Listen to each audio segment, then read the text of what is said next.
Good evening, folks, and welcome to the live stream. I hope you're all well. I hope you're all well tonight. I just saw Frederick, stay safe, guy. You know, I see there's a flood warning, so be careful. Stay safe. I introduced pretty terrible tonight, so maybe I should redo. No. Let's continue. So hope you're all very well, and let's jump into the live stream for tonight. So what we're going to talk about, of course, the rivers of blood speech, or what seemed like a rivers of blood speech by Keir Starmer. There's a few other things I want to talk about. Brexiteers are not too happy. Kemi Badenoch is a little bit upset with Keir Starmer as well, but for different reasons. And a man has been arrested in an attack on Keir Starmer's home, so we'll have a look at that as well. Also, a wonderful monologue towards the end of the live stream on Enoch Powell. So before we continue, let's jump into our first story. No, actually, this one. I wanted to start with this one. When Labour negotiates, Britain loses. Conservative leader Kemi Badenoch tells GB News her party will reverse any attempts by Keir Starmer to roll back on Brexit. Okay, I thought Brexit was done. But okay, we'll get to Enoch Powell in a little bit later in the stream. But let's start off with this one first. Now, speaking ahead of a big weekend on Brexit, a big talks between Keir Starmer. Wait a minute. I thought Brexit was done. Didn't Boris get Brexit done? So why is he mentioning Brexit here? Okay. This seems a bit strange. And Ursula von der Leyen on Monday. You've got a pledge from your party, haven't you? Yes, we do. That if Keir Starmer starts rowing back on the instruction that the country gave us on Brexit, that we will reverse the changes he made. What instructions? Like honestly, what instructions did the country give on Brexit? Well, a majority of voters in the referendum voted to leave the European Union. So is Keir Starmer rolling back on leaving the European Union? No. So what can Keir Starmer do that doesn't respect the Brexit vote? People voted. A lot of people. Well, some of them are not around today, but a lot of people voted to leave the European Union, and Kemi Badenoch is saying, well, if you undo that, we will undo that. So if Keir Starmer gets the UK back into the European Union, Kemi Badenoch will get the UK out of the European Union. Of course, he's not going to do that. So who is she talking to here? If he starts new deals on free movement, we already have a huge... Okay, he's not doing a deal on free movement. Like, he won't even talk about a youth mobility scheme. And you're talking about, well, if he does a deal on free movement. There will be no deal on free movement. Because in order to have free movement, the UK would have to rejoin the European Union. That's when you would see free movement. Now, there may be a youth mobility scheme, which would be limited to 18 to 30-year-olds, probably lasting between 2 and 4 years. But that's not immigration, and that's not freedom of movement. My goodness. Immigration problem. The power of dead people, yes. At the moment, we need to bring immigration down. If he does anything that brings... Okay, but what's that got to do with Brexit? Immigration is coming down. Brexit actually shot immigration up. So if he undoes Brexit, what does that mean? Is he going to... She's just talking absolute nonsense as usual. Free movement through the back door, we will reverse it. Same if he starts paying new money to the EU. We cannot afford it, for example. Okay, when it comes to... I don't want to go through each of these, but I feel like I have to. When it comes to money to the EU, it's to be part of a project. For example, the Horizon project, the Horizon scheme. In order to benefit from that, you have to pay into it. It's like, has Kemi Badenoch never been a member of any organization? And does she go to the gym? Does she is she a part of any club? You know, you pay in and you get membership. You get access to different facilities within that club. There are a lot of things which Keir Starmer needs to make sure he does in the national interest. My worry is that when Labour negotiates, Britain loses. This is the one who negotiated, well, her government and her department negotiated the Australia trade deal. Now, somebody was laughing at the Australian trade deal, and it wasn't the British farmers, it was Australian farmers. Australian farmers and New Zealand farmers were literally laughing on TV at how dumb Boris Johnson and Rishi Sunak and Kemi Badenoch's government was. Because it was a terrible deal for Britain. It was a good deal for New Zealand and Australia. Both of those deals were pretty good for them, but terrible for Britain. They were literally laughing at how terrible the deal was for Britain. And she's saying, well, when Starmer negotiates, it's bad for Britain. Well, he negotiated towards the end the India deal, and economists are saying it's a decent deal. It's nothing fantastic. It's not going to add a huge amount to GDP, but it's better than the status quo. And what he negotiated with Donald Trump at the moment seems to be good for car manufacturing. Like, there are even people within the Conservative Party, ex-members in some cases, ex-MPs, who are saying it's actually quite good. But Kemi Badenoch can't say that because she's in opposition. I'd actually have more respect for her if she said, look, this is a good deal. Well done. And then talk about something else. But she's doubling down on, no, it's a terrible deal. It's selling out. But she can't back it up with any evidence. It's just being in opposition for opposition's sake. And I think that's bad politics. Look at what it sounds like they're going to do on fishing. A lot of people, in the cities, in London, a lot of the Labour lefties, they think it's a big joke. They laugh at people who come from fishing communities. Sorry, who? What? What the hell is she talking about? People in the city laugh at people who come from fishing communities? Who's laughing at fishing communities? Have I ever laughed at fishing communities? She's a joke. I'm laughing at her because she's so stupid. Freckle Punny, thanks so much for that super chat. Imagine being Badenoch's husband. Don't put it in there.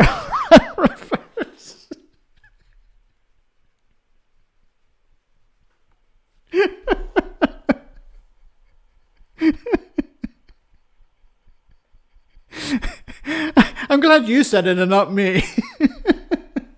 I'm just reading the tweet. I'm just reading the comment. Oh my goodness. She completely puts on that accent too. Yeah, it's really weird the way she talks. Oh my goodness. Back to her. But the question I ask is, if they think fishing is so irrelevant, why does the EU want it so badly? Yes. Because the French have said, here's an opportunity for us to take advantage of the situation. And can you blame them? Her and other Brexiteers were banging on about fish, even though it's just as big as the friggin' lawnmower industry. Back in 2020, saying we need to focus on fish. The European Commission were saying, what the hell are you doing? Why are you always talking about fish? Aren't you more concerned about real industries? And Boris Johnson and the Brexiteers, no, fish is the most important thing. Because it was like a standard bearer. It was a sort of cultural thing. It was nostalgia. It wasn't a serious negotiation. There were much more important industries. You could name pretty much any other industry which was more important than the fishing industry. And the Brexiteers were focusing on that. And now she's like, oh, we have to protect the fishing industry. Well, you didn't give a crap about the fishing industry when Boris Johnson was negotiating. So let's come to fishing in a second, but surely saying that means you're going to prolong the Brexit psychodrama, a lack of more uncertainty if you're going to unravel the deal agreed between the European Union and the UK. Yes. She probably won't even... I think this whole discussion is completely absurd. A complete waste of time. Because she won't even be leader of the Conservative Party by the end of this year. She's not doing very well. I imagine Generic or someone else is just waiting for her to collapse and burn. Like, what is she actually doing? In what way is she improving the chances of the Conservative Party? Like, the discussion has completely moved away from the Conservatives, and it's now Labour versus Reform. Now, it shouldn't be. There are other parties in play. The Liberal Democrats have a much bigger support base than Reform. Why are they not on LBC, on the BBC, on ITV all the time, while Reform are invited on pretty much every political show. The Liberal Democrats never get a look in. The Green Party the same. The Green Party is just one MP short of Reform. The SNP unheard of in British media. So why is it Reform are getting so much attention? Well, because it's I keep saying it's clicks and likes. You know, it's not so much about what Nigel Farage is saying. It's that he's saying stuff, and the media love that. You know, I think the media would love to see Nigel Farage become Prime Minister because it'd be good for them. It'd be terrible for Britain, but it would be good for the media because it'd be like, oh, great. Every day he'd be doing something. It's like with Trump. Trump is pumping out ridiculous rhetoric all the time, and it's good for the media because Donald Trump signs an executive order. Like, does anyone remember Joe Biden signing all these executive orders? Or Barack Obama signing all these executive orders? I don't remember any of this. They signed executive orders, but it wasn't in front of a frigging camera day in, day out. Trump doesn't even know what he's signing. Somebody else is just giving him stuff and he writes his scriggle on it. He doesn't. When he's asked about some of these executive orders, he's like, huh? What? No, I'll have to get somebody else to answer that question. 53% agree with Starmer's speech, according to YouGov. Let's move on to this because it's the I'll come back to that after. So I want to say something about this speech, and I mentioned it in a video. I think it may actually work. Now, what I mean by that is it's going to turn off. It's extremely upsetting that Starmer would go down this road. But I think it may actually work in the sense that it will convince people who are curious towards voting for Reform to maybe move back to Labour. Because we have to remember most people don't follow politics. And most people don't understand. People don't even know who the Prime Minister is half the time.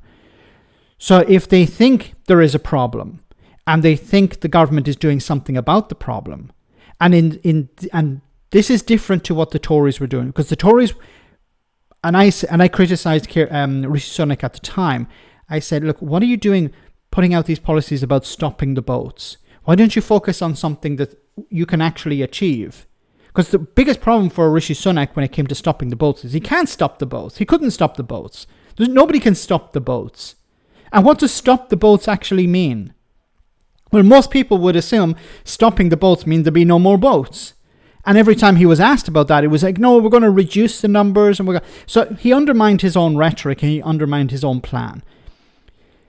What Labour is doing, and they have a huge advantage on their side. And once again, let me be very clear. I think this is a terrible policy economically, a terrible policy socially, morally, everything. I'm completely against this policy. But it may work because immigration numbers are coming down because of Tory policies from last year. And these new policies that he's putting in, that Starmer and the government are putting in, will make it more difficult for people to come in. So they'll be able to say, look, the numbers are coming down. We have achieved our goal. And this is going to take some of the heat out of the situation. So it's going to take away some of the rhetoric that Farage generally relies on, which will result in it could result in two ways. Either Farage and Reform start to lose support when it comes to immigration. Remember, as I keep saying, if Starmer wants to hold on to power, if Labour want to hold on to power, they need to do stuff that improves people's lives materially. If they don't do that, they will be kicked out. It doesn't matter what he does on immigration. If people don't see their lives improving, they're going to kick out the incumbent, and Labour is the incumbent. But if Starmer is able to convince people that his party is achieving something on immigration, and I'm talking about ordinary people, I'm not talking about people who follow politics, then they'll say, well, yeah, what's the point in voting for Reform if Labour is achieving this? Now, what achieving this means, I don't know. It depends on individual voters. But if the public have the perception, and remember, politics is all about perception. If the public have the perception that Labour is achieving something, then they're less likely to vote for reform. Now, this could result in reform moving further to the right. So, and we're seeing this with Robert Jenrick. Robert Jenrick is talking about, the white race at the moment. So he's already gone far right. And Farage may have to do that as well. But then as soon as Farage starts moving further to the right, he alienates the people he needs to win over in order to increase his vote share. So he's going to send, if Farage starts talking about the white race and stuff like this, he will win back some people. Maybe he lost to the far right, but he'll lose people more to the centre right. And they have somewhere else to go. It's not like they have nowhere else to go. They can go to the Liberal Democrats. They can go to the Conservatives. So the Conservatives could benefit from this as well. But we'll have to wait and see as things progress. But there is... So the way Starmer could benefit from this is people get the feeling through these policies that things are improving in regards to immigration. They think that the numbers are coming down. And the numbers are coming down. The numbers are dropping dramatically because of Tory policies last year, because of this change with the dependents. So where you're no longer allowed to bring in somebody as a dependent. So the Tories block that. It's terrible for social care, terrible for many sectors. But it resulted in immigration coming down. It resulted in fewer people applying for courses in universities. There's a real chance that Starmer can win as more of a short tactical victory here, but I think it's going to be really damaging to the economy and society later on. Are you saying Starmer is pretending? Starmer doesn't have any ideas. We're talking about... Starmer is an empty vessel. Starmer doesn't actually have any position. So if you look at... People have been saying Starmer is lying. Starmer was believed in one thing and then he changed. No, I actually don't... I could be wrong, okay? And I'm not saying this because I don't like Starmer. I'm saying he's empty. He's an empty vessel. He doesn't actually have any... I'm not convinced he has any positions. Because he used to say things back in 2020. He was talking about immigration in a very positive way. And I think he was saying that because somebody had told him, this is what you have to say. If you want to get it, we want you to be in power. We want you to be the prime minister. Starmer is an AI, so it's really, yes. But I'm not saying this because I disagree with Starmer and what he's doing. I'm just saying this is what I feel. And I'm not the only person who sees this. He's an empty vessel. He used to say something in the past. He's the monkey. McSweeney is the organ grinder. Yes. McSweeney is the one who's driving this. Starmer is going along with policies that are completely the opposite of what he was saying 4 or 5 years ago. Now, people go on a journey. People change their minds. But not to this extent. Like, how is it possible Starmer was saying back before, around the time of the pandemic, when he took over the Labour Party, he was saying, immigration is a positive thing. And the Labour Party, he was saying the Labour Party is afraid to talk positively about immigration. And now he's talking about how the numbers have to come down. That in some ways it's a blight on communities. That there's a lack of integration. It's a very long journey to go on. People generally don't do that.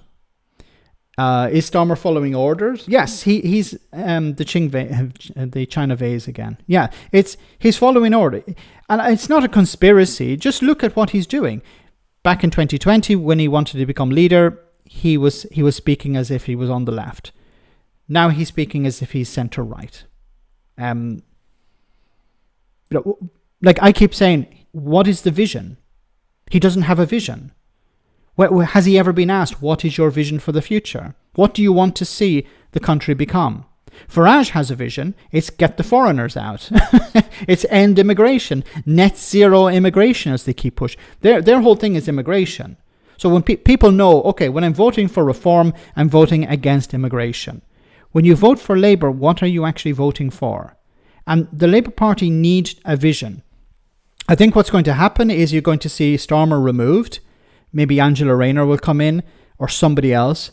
But that new leader will have to have a vision, or otherwise the party will lose. And it's not just me saying this. Sir John Curtis was saying exactly the same thing. He said, "Look, what does the party stand for? We don't know. We have no idea what Keir Starmer stands for, because he's changed his position all the time.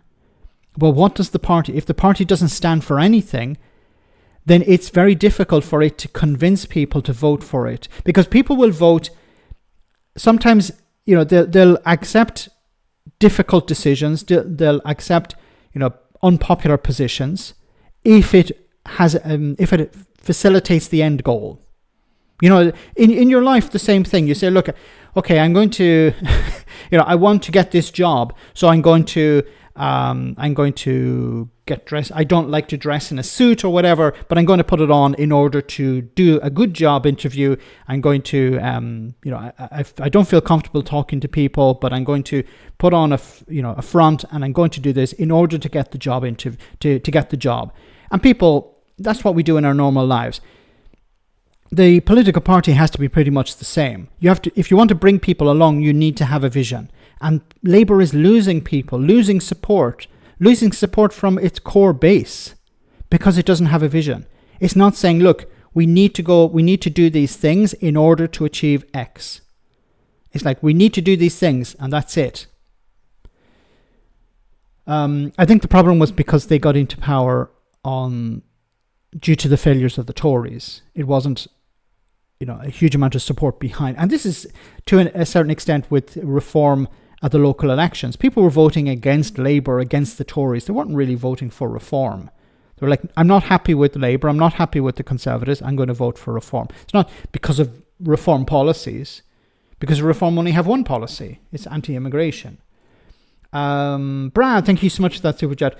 My 6-point list of how to integrate: moan at literally everything, especially the weather; slag off of immigrants, to be continued. Thanks for that.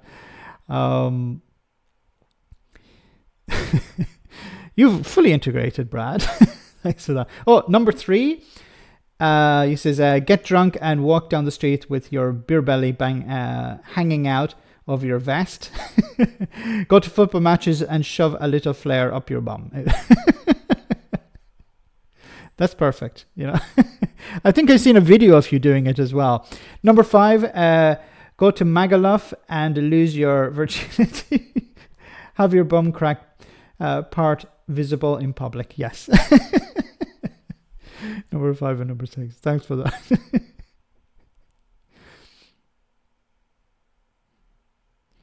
Oh my goodness. Tories mess up. Hello, Labour. Yeah, that's basically how it worked. Max, I can't even explain how much the Boris wave is to blame for all of this.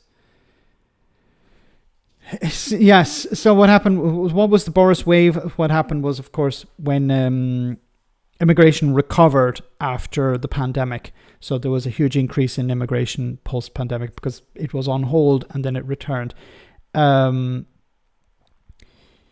I presume that's what you're talking about. Emily Thornberry for Labour MP. I think she has a lot of baggage. So there's also that thing about the England flag. Do you remember that? So that would be used against her. But I'm not so much I'm more a policy person than a personality person. I prefer somebody who's quite normal.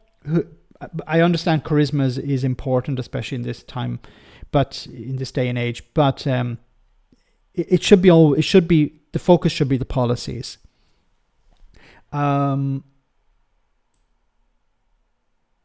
Stu, thank you so much for that message. The ones that held up Labour, as in saying Tory enablers to everyone who wanted to vote for the Greens, etc., have to pay the price for it too. Yes, I understand there's a lot of anger at the moment towards people who had said, you need to go out and vote Labour, you need to go out and vote Labour. If you don't vote Labour, you're going to be a Tory enabler. I supported the idea of getting the Tories out. I shared stuff about that. I talked about this on the channel. But I always said, look, In some cases, you'll have to vote Labour. In some cases, you'll have to vote Greens. You'll have to vote the Liberal Democrats. It should be tactical voting to get the Tories out, to punish the Tories. The idea was to get the Tories in power. People are obviously angry, and rightly so, that the new Labour government are not different. That they're, in some ways they are different, but it's, for most people, the feeling is it's just it's a continuity party. And that's not fair, because they had run on a message of change. We're going to change the system. We're going to change things for the better. And they haven't done that. And instead, they've gone in the opposite direction.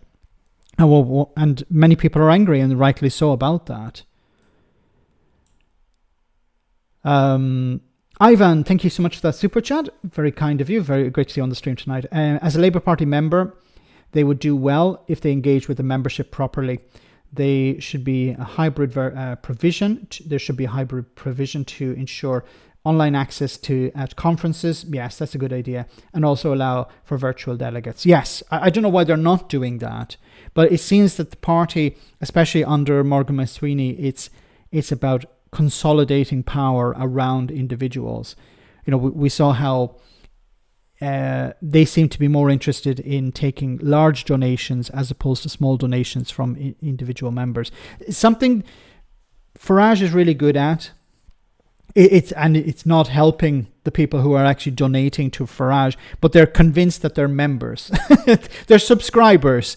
Farage at the end of the day decides policy, but the people subscribing to Reform UK actually believe that they're members.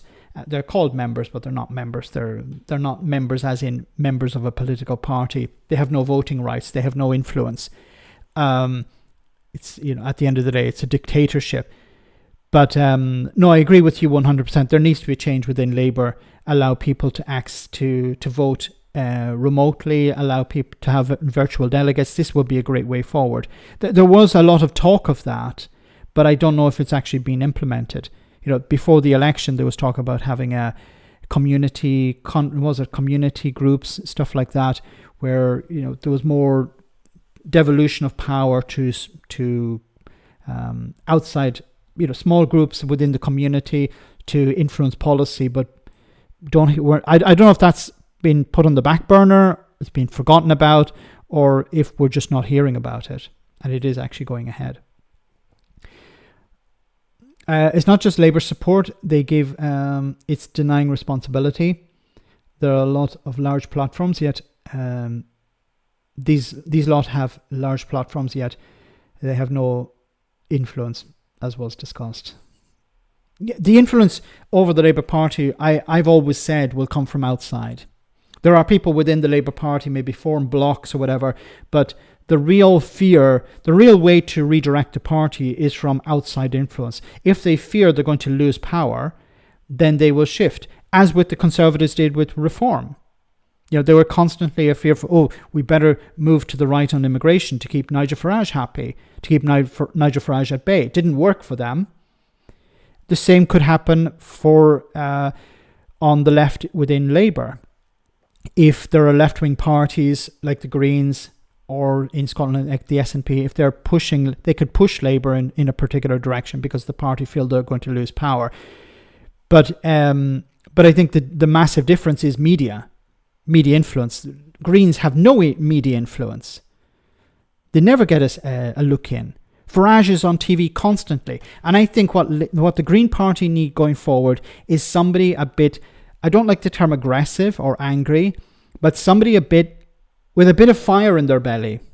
Somebody who's willing to say controversial things to get on TV. You need to get on TV. You need to say things that will get people angry and get you on. Because the way it was a symbiotic relationship between Farage and the media. Farage benefited from more attention. He was able to use that platform to sell his snake oil. But the media benefited because he was controversial. He would say things that would get people angry. The Green Party needs somebody like that. I don't know if Zach Polanski is like that. He seems to be a reasonable individual, but you need to start doing things. I've said, you need to go like, for fuck's sake, Nigel, or something. Like, just say something. Even just say, this is the problem with media. You have to work within that framework. I don't like it. I keep saying I would prefer politics to be based on Dead Can Dance. I love that group. I prefer politics to be based on policies, but I understand it's not. That's why Donald Trump got elected. It wasn't based on policies, it was based on personalities. So you need to work within that framework. So you need to be controversial. And the Green Party need to put out somebody who's controversial, but not just for the sake of being controversial. You have to be, say things that get people to sit up and listen. Somebody I really admire in the US is, for example, AOC. She is really doing this. She has podcasts. She has her own her own YouTube channel, has 300,000 subscribers, should have more, but she does a live stream from time to time, and she engages with her viewers. And she has a massive influence. She has a huge following, and she has a lot of respect because she's willing to call people out. So she has created this persona of somebody, also on Instagram. She's created this persona of, I'm somebody I fight for ordinary people. That's really powerful, especially at a time when the Democrats are crashing and burning in the US. Anyway, guys, I spoke a lot here. I want to move on to... So what should Labour do moving forward? Well, remember this guy, the guy who used public money to heat his stables? Because, he's a poor guy. Nadine Zawari, former Chancellor, what did he say the Labour government should do? Why don't you reintroduce the deterrent, admit that you have failed on crushing the gangs, right? It's not working. You need a deterrent. Get back on the phone to Rwanda and get that. Rwanda! It's back. It's back, baby. Rwanda is back. Oh, my goodness. The Tories honestly believe, yeah, you should do a Rwanda scheme again. Rwanda, what did they receive? £700 million? What's another 750 million or 700 million pounds? It was illegal. It was unsafe to send people to Rwanda, but the Tories still believe, yeah, we need to send people to Rwanda again. We need to reopen that deal. Thing in place and look at what America's doing and get the most, let's get 1 million people who will actually contribute, put those coffers in the treasury. If we forget the 1.3 trillion, if we get 10. So I think he's talking about this thing that Donald Trump was giving away citizenship, like cards. Pay $5 million and you get a card that says you're a citizen now. That's actually unconstitutional. But then who gives a crap about the Constitution when Donald Trump is in charge? Why is this man not in jail? I honestly don't know. 10% of the 10%. That's 130 billion into the economy. Can improve. This guy used to be the Chancellor. And he's talking about what the UK government should be doing is engaging in a grift. Okay. Maybe he shouldn't be a Tory. He should be in Reform UK. Like, a former Chancellor of the Exchequer is instructing the UK government to engage in basically a grift. Why don't you invent a type of gold card that you can give to multimillionaires and say, here. Now, does anyone honestly think that the money that Donald Trump received from these gold cards, if he sold any of them, I don't know. I don't know how valuable they're, because, it's Donald Trump that's selling them, okay? But let's say for the sake of argument, he sells them. How much money do you think will actually go into the treasury, into the government? And how much money do you think, well, Donald Trump came up with the idea, so he deserves a commission. Okay. So, and then there's, the fees involved in making the cards, and then there's tax, and then there's expenses related to advertising. And then by the end of it all, there's like, how much money did you make from this? Well, we made, a few million. Actually, it made a loss. Okay. That's about how, and then the Trump supporters will be like, well done, Donald, you're amazing, well done. It worked out as a loss. Yeah, well, that's how the cookie crumbles. Alistair, thank you so much for that super chat. So he wants ICE police in the UK. ICE is the new brown shirts, in my opinion. Max, I don't want what happened in the USA. Hi, Max, by the way. Thank you so much for that, Alistair. Hope you're well up there in Scotland. he didn't mention the thing about ICE, but yeah, definitely there is an attempt to copy and paste a lot of stuff. And what ICE is doing is it's arresting people and detaining them and sending them to a gulag in El Salvador without due process. So, and one of Trump's staff was asked about ending habeas corpus, and they said, yeah, we may need to do that. What? Like, I think the only time it was last suspended was during the Civil War. Like when the United States was at war with itself. So it's a true fascist dictatorship. And they've even, I don't know if you guys saw recently, they were inviting in refugees. Finally, refugees, asylum seekers are welcome in the United States. Do you know where they came from? Yes, South Africa. But not anyone from South Africa. A very specific group of people from South Africa who the Trump administration described as being oppressed. And it was wonderful that these asylum seekers or refugees, it was the very first time I actually heard people on the right describing a group of people as refugees. Generally, they're described as illegal migrants or worse terms than that. So, yes, we don't want that in Europe or the UK. James. Great to see you on the stream, James. Our last Rejoin EU petition sparked a debate in Parliament. Round 2 is live. Can you help us spread the word and build support? Sure, definitely. If you want to post, I don't know if you'll be able to post a link in the chat because it will be, there's a filter against links, but maybe if I can try and contact you after the live stream and I can post something on the channel myself. So definitely get that going. It's important to keep it alive, to keep it, keep people talking about rejoining the European Union, because I think what we're going to see going forward is a softening of the Brexit approach. The likes of Kemi Badenoch and others within the Conservative Party have sort of run out of steam, and they know, yeah, we're against rejoining the European Union, but they have no fire in their bellies. They're not really convinced anymore. They understand that businesses and the public want to have a good relationship with Europe. And I think it's going to be a gradual approach. The relationship improves, there'll be greater cooperation, and then eventually, and it's important that the public are on board with this, an eventual rejoining at some stage.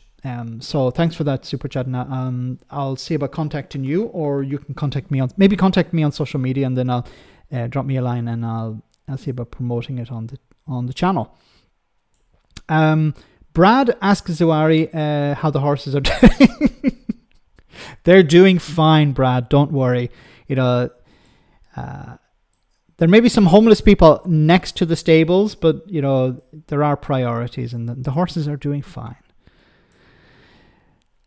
Guys, we're way over the break time, but we'll jump into a comedy moment, and then we'll be back in just a jiffy with more serious stuff. So hope you enjoyed this.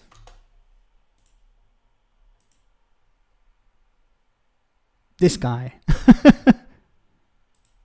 How to tell if an Irish person fancies ya? The Irish people are masters of subtle romance. We're not like the Americans or the French, so there won't be any cheese or rose petals or fucking bath bombs or any of that shite. Firstly, here's an example of how an American might ask somebody out. Hey, Katie, I think you're really cute, and I was just wondering if maybe sometime you'd like to grab a coffee, maybe a vegan burrito? No, fuck off, you idiot. As you can see, that was very ineffective. Now let me show you the same scenario with a bit of subtle Irish romance. Katie, how are you getting on? Are you a thirsty woman? You're looking a bit thirsty and a bit tired. I'll bring you down the shop there and get you a cup of coffee. I might buy myself a carton of milk and drink straight out of it. Katie, what's your second name there? I just want to check and see how we related. Murphy. Murphy's from Ballandine, is it? How are you, mammy? She's Murphy's from Ballandine. Right, I've got the okay there. I'll show you my field. We might build a house on it. Follow me. I'll show you my field. We might build a house on it. Getting quite forward there, isn't he? Okay, let's move on. Whoops. I caught up a few hours ago with Nigel Farage, and it's not rocket science that some of that speech was aimed at answering the threat from Reform UK in the local elections. And Nigel Farage thinks it was a big mistake, he says, for the Prime Minister to echo the language of Enoch Powell. He talks about how it was a strategic mistake, and he told me the use of that language was not in Keir Starmer's interest. It's a catastrophic mistake that will divide the left for years to come. Okay. In a sense, Farage is correct. It is damaging the left. It is damaging the Labour Party. But is it a bigger threat to Farage than it is to the Labour Party? I think that's the question we have to ask. Is the fact that the Labour Party is engaging on this idea of what we're going to do is bring down immigration, is this actually going to harm Nigel Farage? Another bit on this. Speaking of the brand new LBC app, I was reading a rather splendid article on there not long ago in which Sadiq Khan, somebody wrote, increasingly we came to appreciate that our people could have multiple identities. For example, I'm proud to be a Londoner and to be English, just as I'm proud to be of Pakistani and Asian heritage and proud to be European and someone of Islamic faith. In my eyes, these identities don't contradict one another. They make us who we are. There's no tension between patriotism and pluralism. Apparently they make us an island of strangers.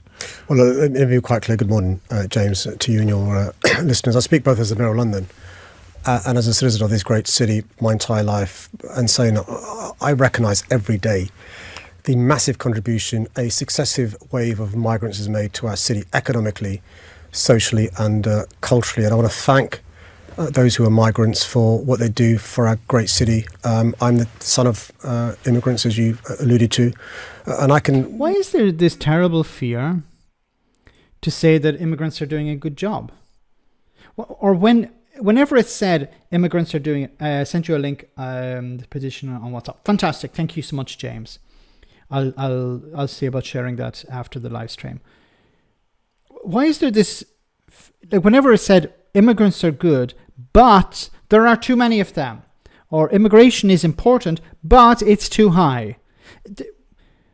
No, why is it always this is the case? It's always presented in this way.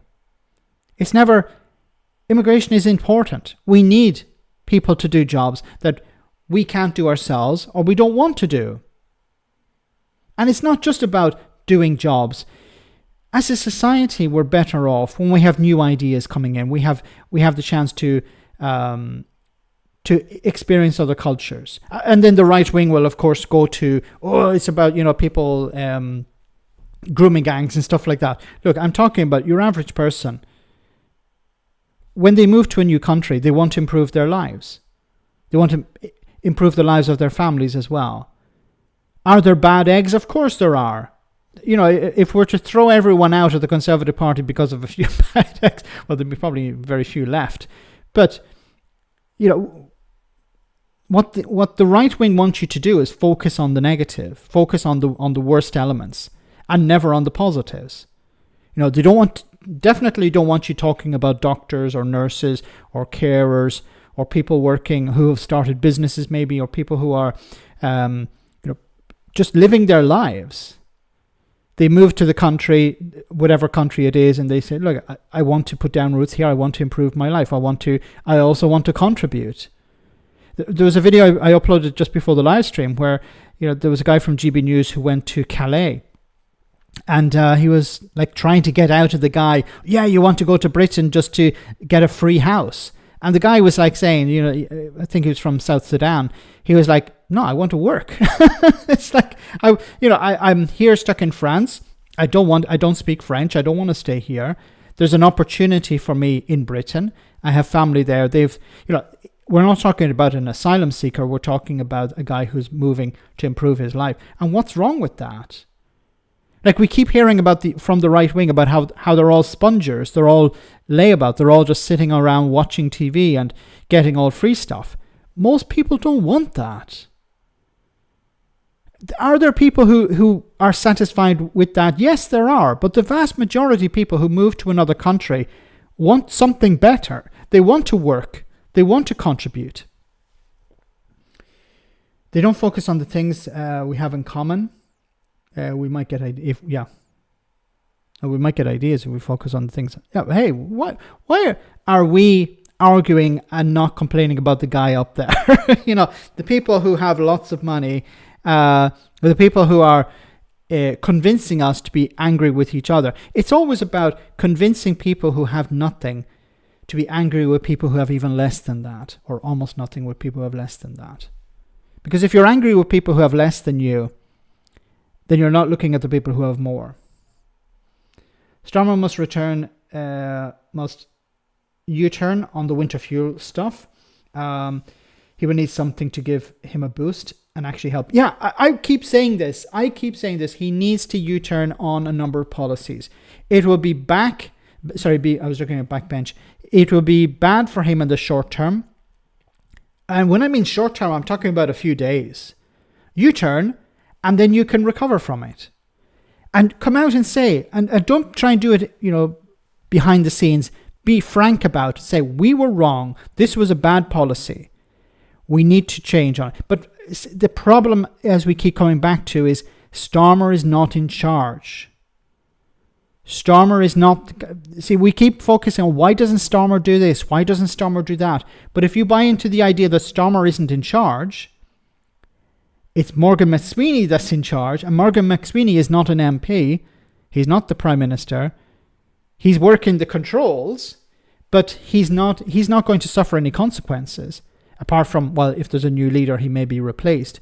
But if he's in charge, then there's nothing Starmer... It's a sort of pointless exercise hoping that Starmer will do something if Starmer's not in charge.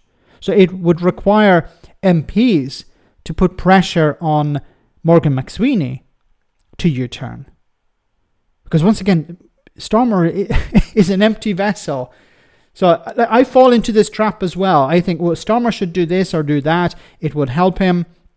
Why isn't Starmer in charge? Because the powers that be, and this is not a conspiracy, okay? But if you look at Starmer over the last number of years, he came from the justice system into politics and very quickly became he was put in a senior position. He didn't come from politics. He's not somebody who spent his entire life in the Labour Party campaigning, working, as a councillor, working all the way up. He sort of fell into the job, and then people saying, "Oh, this guy is probably somebody we can use." Morgan is the true Prime Minister. It's not democratic. It's not, but it's Morgan McSweeney. But it seems to be, if you look at what Starmer used to be saying in the past, it's very difficult for somebody to make such a change in such a short amount of time. The only type of person who would do that would be somebody who's quite Machiavellian. But I don't think Starmer is Machiavellian. He doesn't come across as somebody he's not like a Robert Jenrick, or he's not somebody who's able to, because you'd see it, you'd hear it. He would perfect his speaking. He would, in the sense that he'd be able to get a message across. He's really boring. So he's a placeholder. He's an empty vessel. He's filling a slot because the people in charge say, this is what we want the party to do. Starmer can't sack McSweeney because then the latter will get Starmer's nudes on the front page of the Daily Mail. Oh. Thanks, Brad. Yeah. It's like, I'm going to sack you. No, you won't. Why not? This is why. It's like, no. Where did you get those? I have my contacts. He's a lawyer. He's good at hiding emotions. Very good at hiding emotions. Now, James O'Brien said that he sat down with him and had a one-to-one, and he came across as a normal human being. And maybe he is, but when it comes to politics, I don't think he has any vision. He doesn't seem to have any ideology. He's like, okay, this is what we need to do to get into power. And that's it. Now he's in power. What does he hope to achieve? I don't know. What does the party hope to achieve? I don't know. And this is not me shitting on the Labour Party or the Labour government. I just honestly don't know what they want to do over the next number of years. I can't unsee that now, Brad. Rachel from accounting, great to see you on the stream tonight.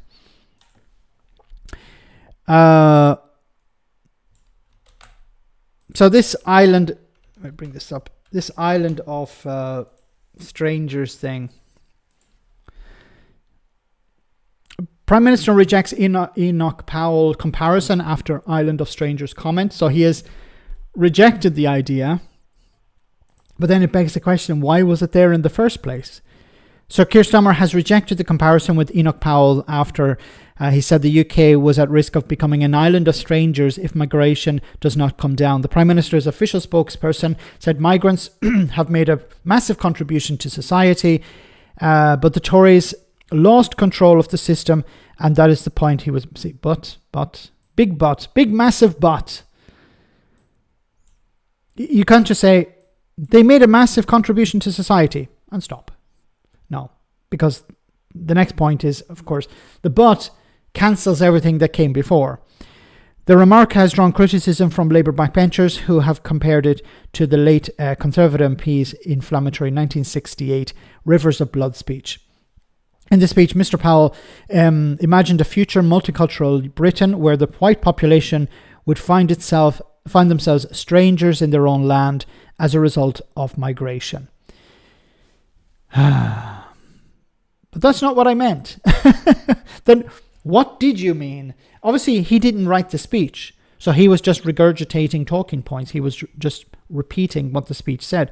So I honestly don't know if Starmer understands what he was saying, or maybe he understood after. Hey, I didn't write this. Morgan McSweeney wrote it.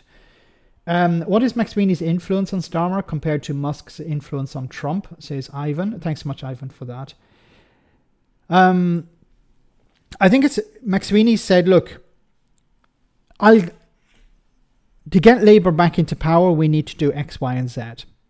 And in order, we need somebody in charge. I think the influence is just, I'm the one who got the Labour Party re-elected.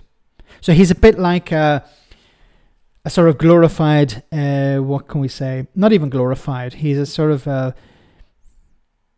Dominic Cummings type figure over Boris Johnson. So Boris Johnson didn't want to fire Dominic Cummings because he was afraid, not so much that Dominic Cummings had dirt on Boris Johnson, but he was seen as, he was the guy who got the party elected. He got the party over the line on Brexit. He got the party elected in 2019. So he was seen as this, maverick. And I think Morgan McSweeney is seen in a similar light in the Labour Party. He knows what to do. So, and if you're viewed in that way, then you have a massive amount of influence, a lot of power. So you can't really go against him. I don't know if it was Morgan McSweeney that convinced the party to sack all those MPs when it came to the two-child benefit cap. Remember where John McDonnell and Zara Sultana and others had the whip removed because they voted against the government. So I don't know if it was Morgan McSweeney that suggested it. I don't think Keir Starmer did, because I don't believe Keir Starmer really cared. Or I don't think he cared enough to say, let's remove the whip. So I think that came from above. But I think the influence McSweeney has is, I got the party over the line. I'm somebody who can win elections. Now, of course, the important caveat is people were not so much voting for Labour, they were voting against the Tories. But if you're selling the party as having a winning strategy, you're not going to say that. Island of Strangers is the name of the file on Prince Andrew's hard drive from his meetings with Epstein. Remember, Donald Trump was supposed to release the Epstein file, but it was all forgotten about. He was about to do it, and then he completely forgot. He completely slipped his mind. I thought you were going to break into song there, Brad. Something about islands in the stream or something like that. Island of Strangers. Yes, I think Prince Andrew met a lot of strangers and not so many strangers on that island as well. Doug, great to see you on the stream tonight. We Scott's Dog. Part of Labour's vision needs to be regulation of the likes of GB News and Talk TV. they will remain a thorn in Labour's sides regardless. I think massive, complete reform, no pun intended, of the media. Complete, utter root and branch reform of the media needs to take place. Like, how is it possible, as you pointed out with GB News and Talk TV, how is it possible that Conservative MPs interview Conservative MPs on a TV programme and they talk about other Conservative MPs or they talk about the government? No, it's not possible. That should not be allowed. Either the regulator needs more teeth, or these sort of things should be banned. Like Jacob Rees-Mogg as an MP interviewing other Tory MPs on his show, also talking to the camera, which is supposed to be against the rules. But then, when the left are in power, they always have to follow the rules, and the right will say you're not following the rules. When the right are in power, they just tear up the rule book. Look at what Donald Trump has been doing. When Joe Biden was in charge, if inflation went up a little bit, he needed to resign. Now that Donald Trump's in charge and he's destroying the economy, it's just shut up. Okay. Victorian dad, brute and ranch. So I'm going to have to live with that. It sounds like something, a meal you'd have in a fancy restaurant. I'll have another portion of brute and ranch, please. Oh my goodness. I want to cover this story before we finish for tonight, because it's time is always the enemy.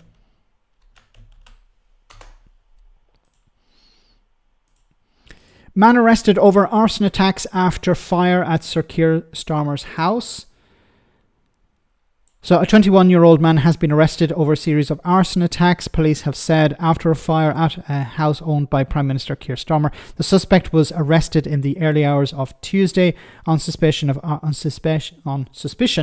arson with intent to endanger life, according to the Metropolitan Police.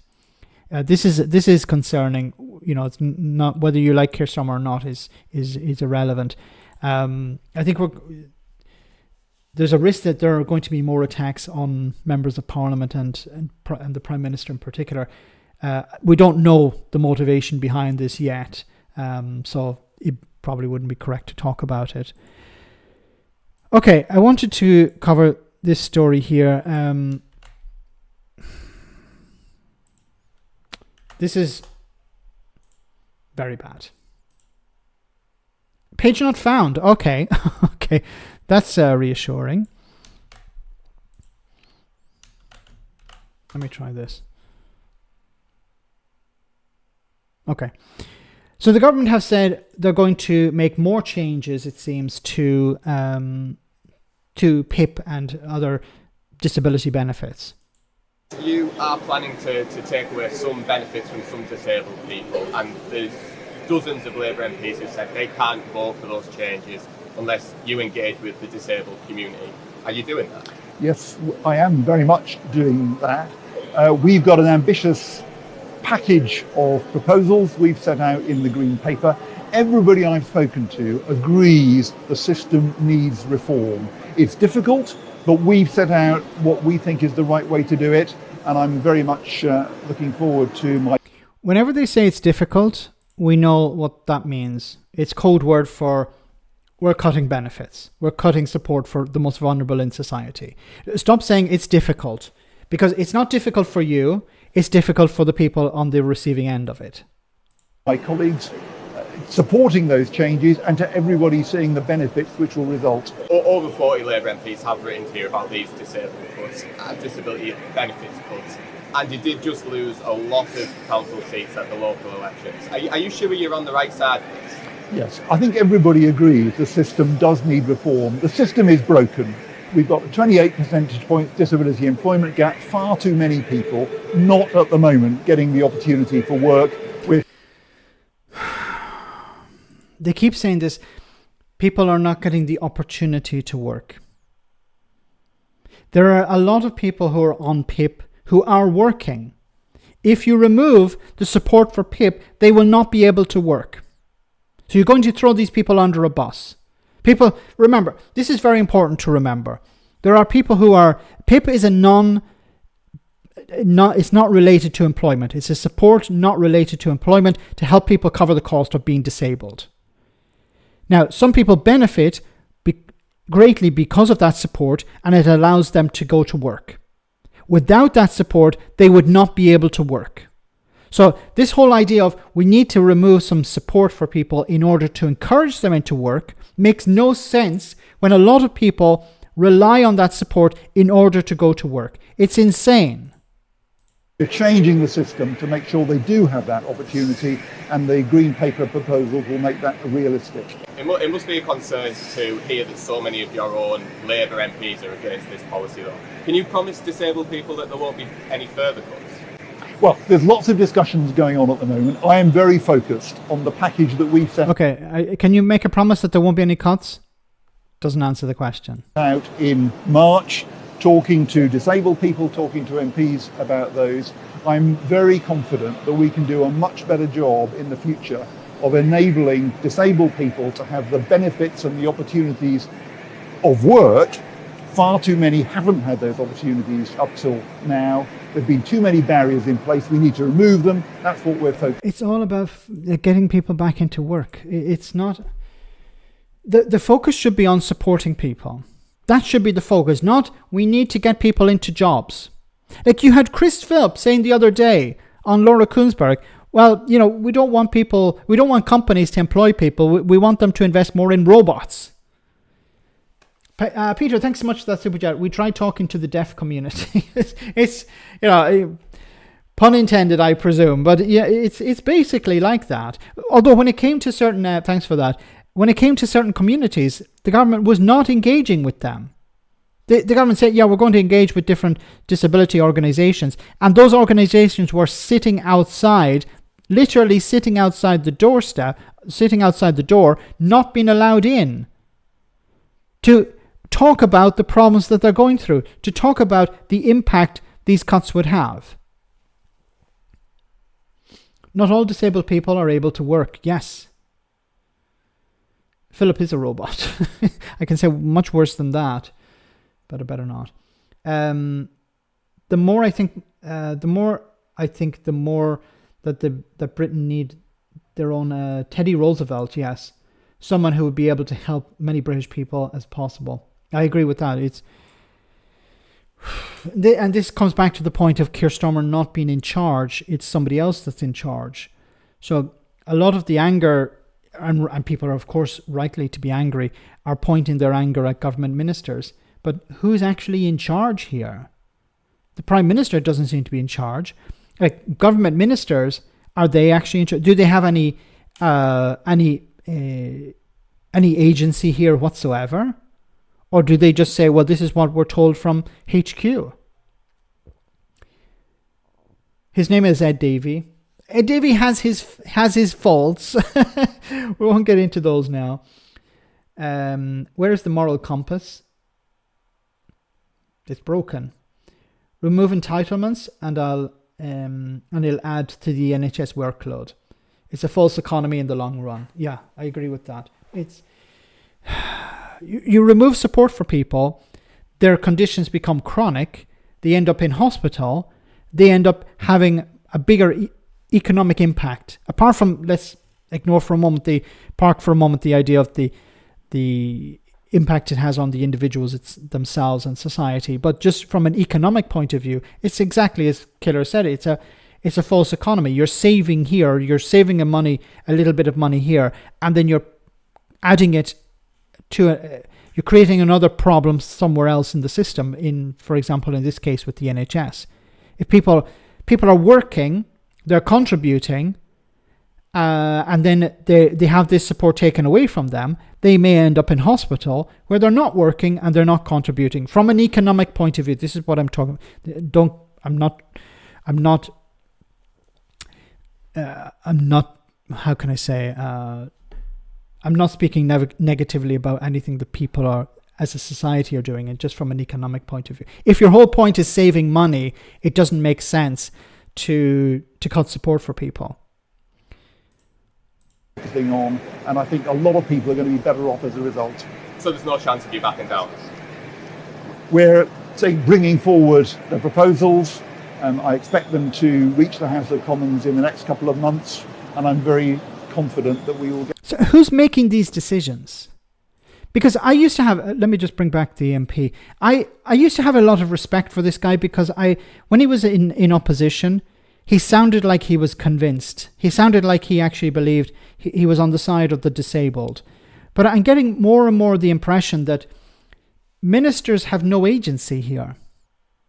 Starmer doesn't seem to have any agency.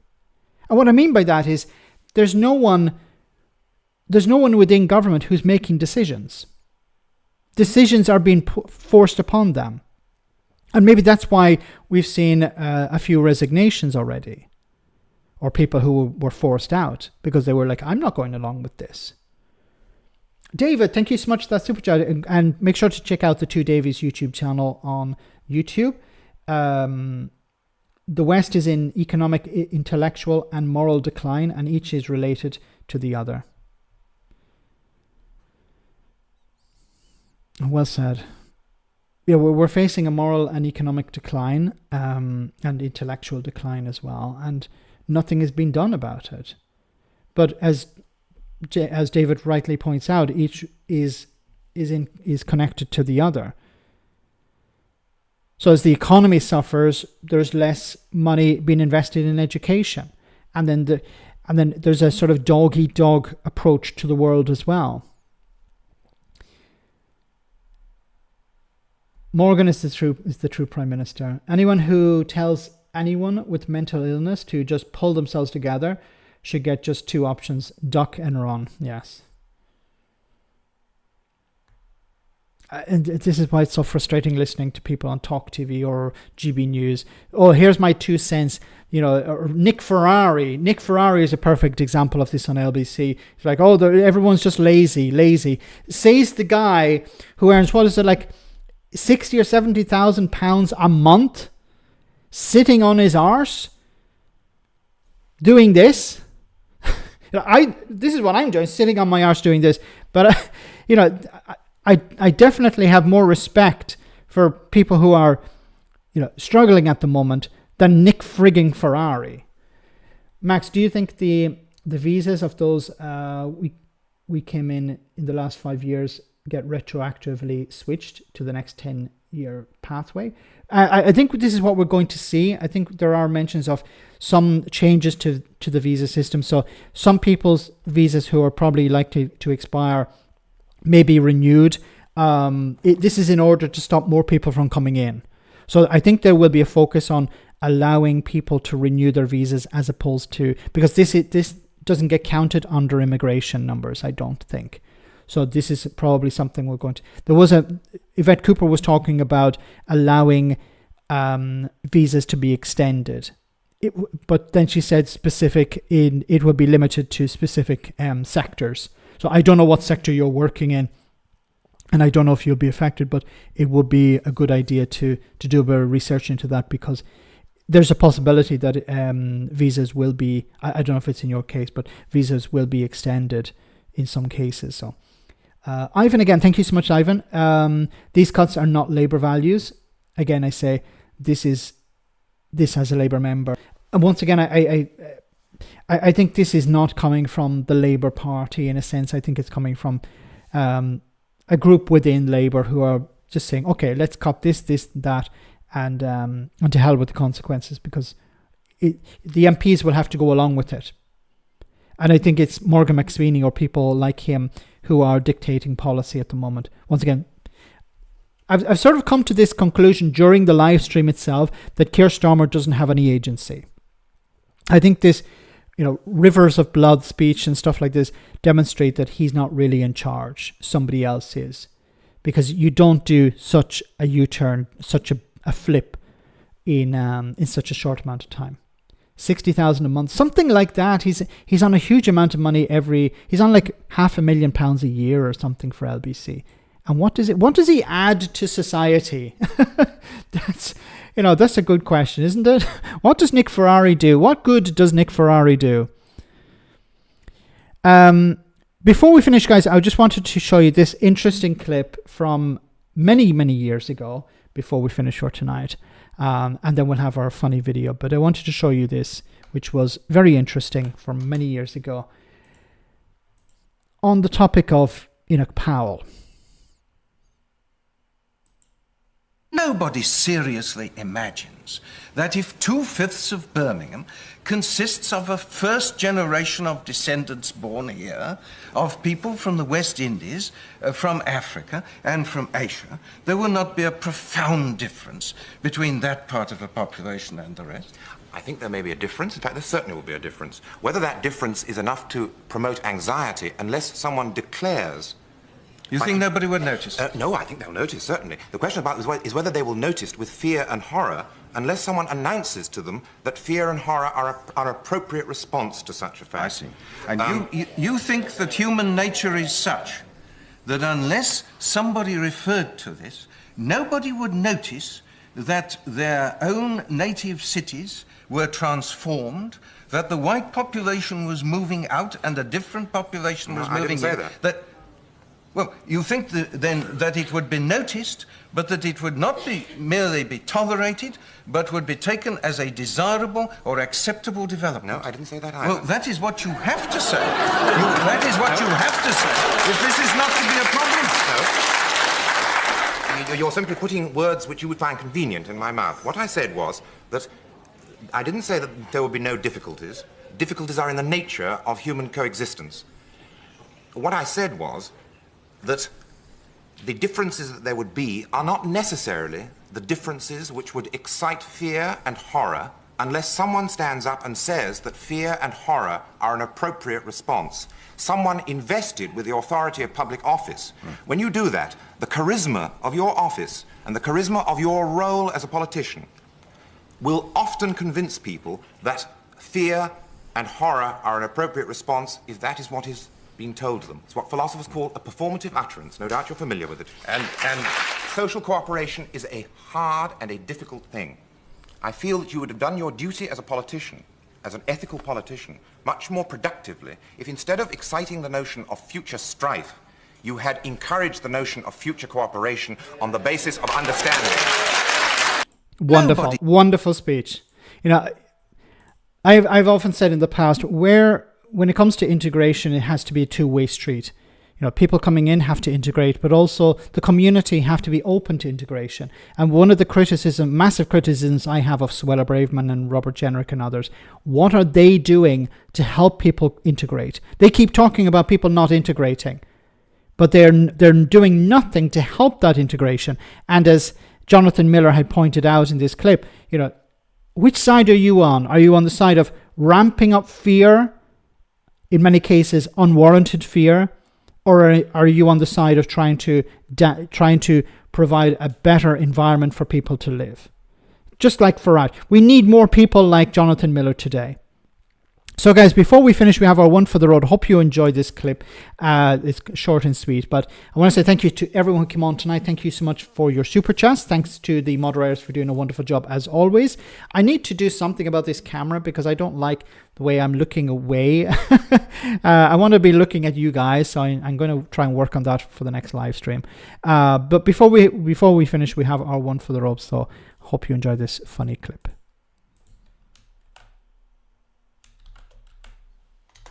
If it works, please work.